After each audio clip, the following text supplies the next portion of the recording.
उपस्थित असलेले महाराष्ट्र राज्याचे माजी मुख्यमंत्री, माजी केंद्रीय मंत्री, खासदार सन्मान्य राणेसाहेब, सन्मान्य आई, कुडाळ मालवणचे लोकप्रिय असे आमदार सन्मान्य निलेश राणेसाहेब, भारतीय जनता पक्षाचे आमचे या जिल्ह्याचे जिल्हाध्यक्ष सन्मान्य प्रभाकर सावंतजी, संघटन मंत्री सन्मान्य शैलेंद्र दळवीजी, सिंधुदुर्ग जिल्हा बँकेचे अध्यक्ष सन्मान्य मनीष दळवीजी, जिल्हा परिषदेचे माजी अध्यक्ष संदेश सावंत, सौ सावंत मॅडम, या कणकवलीचे माजी नगराध्यक्ष समीर नलावडेजी, चे मंडळ अध्यक्ष सन्मान्य मिलिंद मिस्त्री, आमचे सरचिटणीस सन्मान्य संदीप साटम, मंचावर उपस्थित असलेले सर्वच प्रमुख मान्यवर, प्रमुख पदाधिकारी, उपस्थित असलेले सर्व वडीलधारी मंडळी, बंधू भगिनीनो आणि माझे सर्व तरुण मित्र,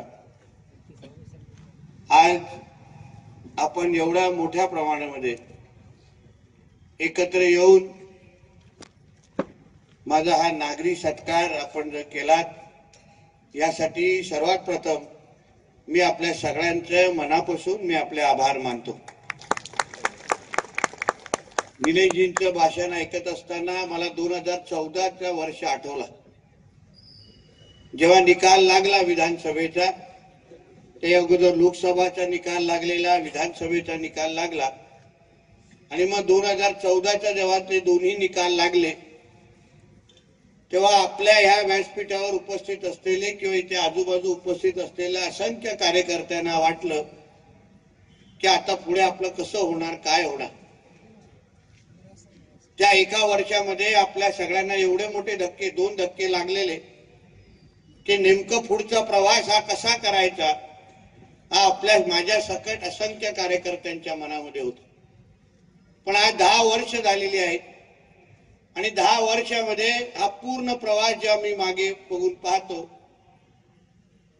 तेव्हा माझ्या अवतीभोवती असलेले हे जे कार्यकर्ते आहेत, सहकारी आहेत, सन्मान्य साहेबांबरोबरचे सहकारी असो किंवा आता नवीन पिढीतले सहकारी असो, आज जेव्हा हे सत्कार स्वीकारत असताना मी खरंच माझ्या ह्या सर्वच सहकाऱ्यांचं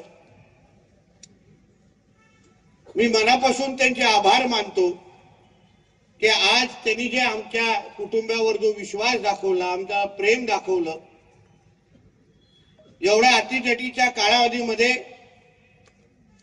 जेव्हा असंख्य प्रयत्न केले गेले की आपल्या जवळच्या सहकार्यांना फोडायचं, त्यांच्या पक्षात घ्यायचं, तरीही आज जे काही सहकारी आमच्या सगळ्यांबरोबर आहेत, या सगळ्या सहकार्यांमुळेच आजचा हा क्षण माझ्या आयुष्यामध्ये येऊ शकला, म्हणून आपल्या या सगळ्या सहकार्यांचं मी मनापासून आभार मानतो। खरंच कठीण काळ होता, फार अवघड होत, कारण का सत्ता गेलेली, असंख्य विषय होऊ लागलेले, राणे संपले, राणेंना आता कोण विचारतं असं आमचे विरोधक फार एकदम मीडियाच्या समोर बोलून दाखवायचे।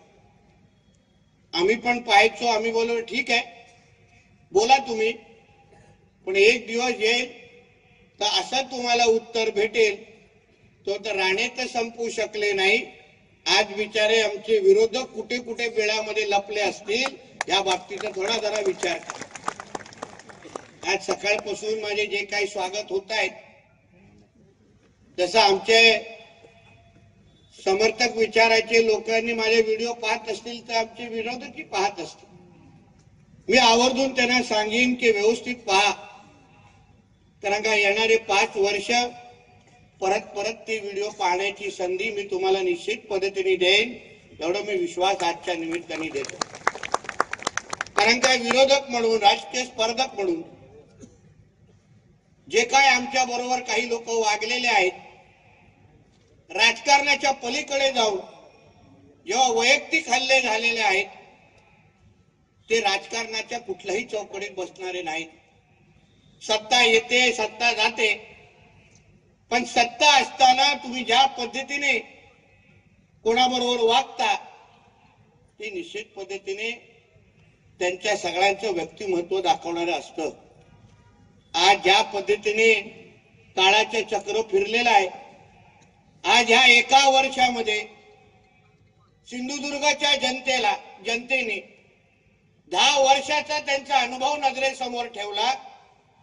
10 वर्ष या जिल्ह्याचा विकास नेमका कोण करू शकतो, या जिल्ह्याला एक प्रगतशील जिल्हा बनवण्यासाठी कोण खऱ्या अर्थाने राजकीय ताकद उभी करू शकतो आणि कोण सत्तेच्या माध्यमातून आमच्या मुलाबाळांचं भविष्य घडवू शकतो, हे 10 वर्ष या जिल्ह्याच्या लोकांनी अनुभव घेतला आणि परत एकदा सन्मान्य राणे साहेबांकडे या जिल्ह्याचं नेतृत्व सोपवलं. हेच खरं म्हणलं तर आमच्या विरोधकांना योग्य उत्तर आहे. स्पर्धा करायला जायचे, टीका करायला जायचे, खालच्या पातळीची टीका करायची. लोकांनी एकदा ऐकून घेतलं, दोनदा ऐकून घेतलं, ठीक आहे, मनोरंजनापर्यंत ठीक असतं. पण अगर राणे साहेब अगर या 4 गोष्टी उभ्या करू शकतात, राणे साहेब स्वतःच्या हिमतीने सत्ता नसताना पण विविध संस्था उभा करू शकतात, मेडिकल कॉलेज पासून इंजिनिअरिंग कॉलेज पासून असंख्य संस्था उभा करू शकतात. मग तुम्ही अगर राणे साहेबांवर टीका करत असाल, राणे साहेब अगर वाईट असतील, राणेंचे लोक अगर वाईट असतील, तर तुम्ही या नेमकं 10 वर्षामध्ये तुम्ही आमच्यासाठी काय केलं, हे जेव्हा जनतेने स्वतःच्या डोळ्याने अनुभवलं, तेव्हा मला विश्वास आहे जनतेने योग्य उत्तर 2024ला मतपेटीच्या माध्यमातून दिलेलं आहे.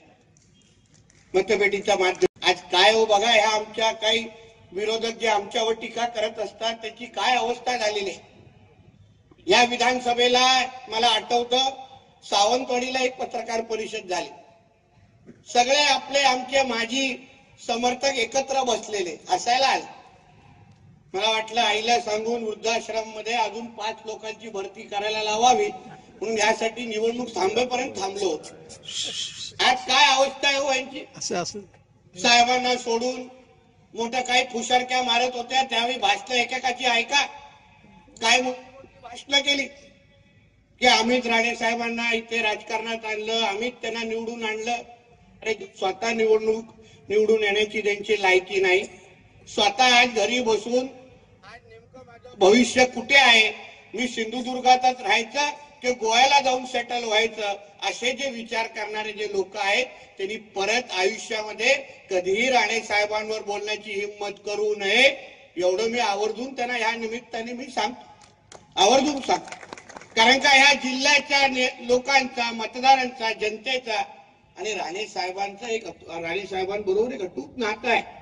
आम्ही जेव्हा लोकांमध्ये फिरतो, लोकांशी संवाद साधतो, तेव्हा लोक आम्हाला हक्काने सांगतात की नितेशजी, राणे साहेबांसारखा विकास, राणे साहेबांसारखी काळजी आमची कोणच घेऊ शकत नाही, हे आम्हाला कळून चुकलेलं आहे. आणि म्हणून त्याचं प्रतिबिंब आपल्याला ह्या निवडणुकीच्या निकालांमध्ये दिसलेलं आहे. मला आठवतं, मी जेव्हा 2014ला जेव्हा पहिल्यांदा शपथ आमदार म्हणून घेतली, तेव्हा विधानसभेच्या अध्यक्षांनी माझं नाव पुकारलं आणि मला निलेश राणे सांगितलं.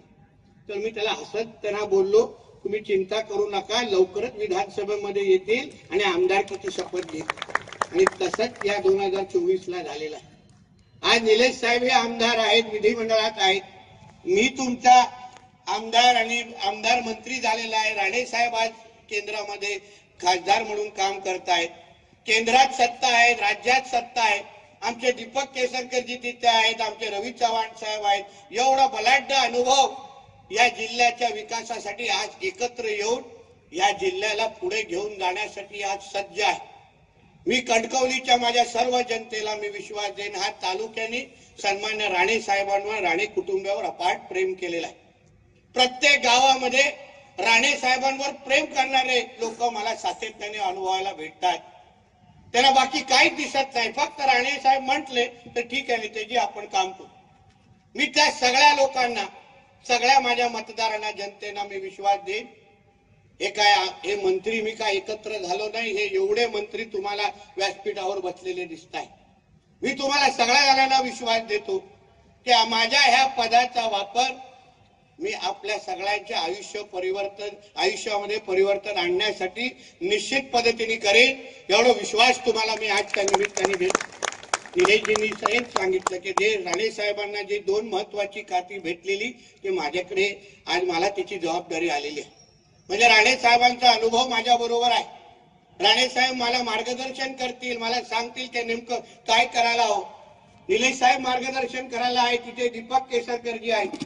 आम्ही सगळे एकत्र येऊन या जिल्ह्याच्या विकासासाठी, आमच्या कणकवलीच्या विकासासाठी ज्या ज्या अपेक्षा आमच्याकडून आहेत त्या आम्ही निश्चित पद्धतीने पूर्ण करू, एवढा विश्वास तुम्हाला मी आजच्या निमित्ताने देतो. आजचं सगळंच काय आता बोलत बसणार नाही, उशीर झालेला आहे. साहेब पण इथे आहेत, साहेब बोलणार आहेत. पण मी आपल्याशी सातत्याने बोलणार आहे, आपल्याशी संवाद साधणार आहे. निश्चित पद्धतीने लवकर भेट होईल. पण माझ्या या सगळ्या सहकार्याने ते आज एकत्र येऊन माझा नागरी सत्कार करायचा ठरवला. या सगळ्या माझ्या सहकार्यांना मला त्यांचे आभार मानण्यासाठी शब्द नाही. कित्येकदा मी त्यांच्याशी संवाद साधायचो, बोलायचो. माझ्यासाठी दिवस रात्र मेहनत करायची. कधी स्वतःबद्दल विचार करायचा नाही, कधी प्रश्न विचारायचा नाही. काय नाही, निवडणूक आली तर स्वतः निवडणूक लढवतात असे दिवस रात्र माझ्यासाठी मेहनत करणार हे. म्हणून मी त्याला सांगेन की बाबा आपण मेहनत केली. आता 5 वर्ष जनतेचा मनाप्रमाणे विकास, अपेक्षेप्रमाणे विकास करू. त्यासाठी तुम्ही सगळेजण मला साथ निश्चित पद्धतीने द्याल. जशी आज दिली तसं उद्याही द्याल, हे मला असा ठाम विश्वास आहे. आणि एकत्र मिळून हा जिल्हा आणि आपला हा मतदारसंघ आपण असा काय विकासाच्या दृष्टिकोनातून पुढे घेऊन जाऊ की आपल्या पुढच्या पिढीला अभिमान वाटेल की ह्या कणकवली मतदारसंघामध्ये एक असं काय चांगलं काम उभं राहिलं ज्यामुळे आमच्याही आयुष्यामध्ये परिवर्तन घडलं, आमच्याही आयुष्याला आकार मिळाला, असं त्यांनाही विश्वास बसेल.